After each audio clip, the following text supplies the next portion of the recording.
Bismillahirrahmanirrahim. Alhamdulillahirabbil alamin. Mengenai rukun iman yang ditanyakan oleh malaikat Jibril kepada Nabi SAW, lalu Nabi SAW menjawab, antu'mina billah, kau beriman kepada Allah. Pertama, makna iman. Iman adalah sesuatu prinsip ya yang seseorang tancapkan di dalam dada dia berupa keyakinan dia, tasdiq, keyakinan dia. Lalu kemudian dia buktikan juga dengan ucapan dia. Ya, dia ikrarkan dengan ucapan dia, ya, dengan lisan dia, dan juga dia buktikan dengan jawarih, dengan amal perbuatan dia, ya, dengan amal perbuatan dia. Jadi diletak iman ini adalah letaknya di hati dan juga di lisan, dan juga dia buktikan dengan amal perbuatan dia. Dan iman ini kata para ulama mengatakan yazidu wa yankus, dia berkurang dan bertambah. Bertambah dengan apa? Dengan ketaatan. Semakin banyak orang menambah ketaatan, seorang muslim menambah ketaatan, maka imannya akan berikan tambahan. Allah berikan tambahan. Namun ketika seseorang melakukan kemaksiatan, maka imannya akan berkurang. Ya. Lalu ketika kita mengatakan beriman kepada Allah, apa maknanya?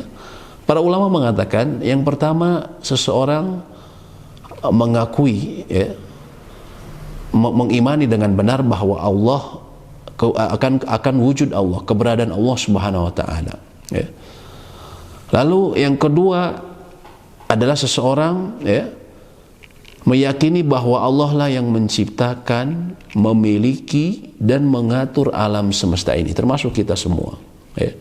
Yang disebutnya ini sebagai rububiyah Allah. Dan kita dituntut ketika kita beriman kepada Allah, kita dituntut untuk mengesakannya, sehingga disebut sebagai tauhid rububiyah, yaitu mengesakan Allah dalam hal rububiyahnya, bahwa kita mengakui bahwa alam semesta ini, ya, termasuk kita yang di dalamnya, pertama ada yang menciptakan, lalu kemudian ada yang memiliki, dan ada yang mengaturnya secara mutlak, yaitu Allah Subhanahu wa taala, ya.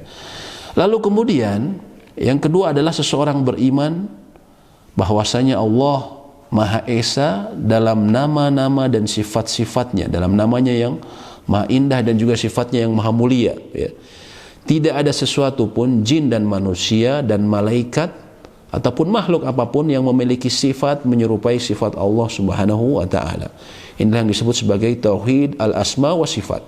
Kita mengesahkan Allah dalam nama-nama dan sifat-sifatnya yang mulia, ya.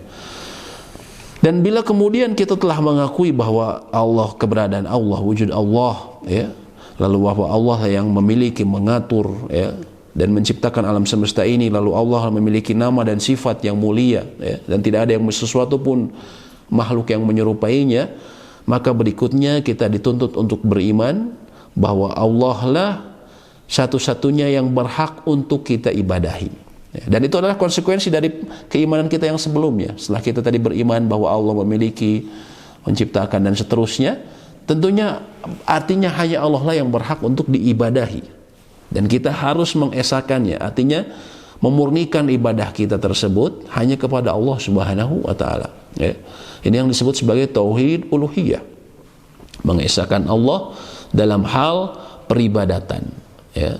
Artinya setelah kita tadi mengakui bahwa Allah menciptakan kita, memiliki dan mengatur, dan bahwa Allah memiliki nama dan sifat yang maha mulia, yang tidak ada satu makhluk pun yang menyerupai Dia Subhanahu wa taala, maka kita mengakui bahwa Dialah yang berhak, kita beriman bahwa Dialah yang berhak untuk diibadahi. Tidak ada sekutu baginya satupun, ya. Hanya Allah lah yang berhak untuk diibadahi.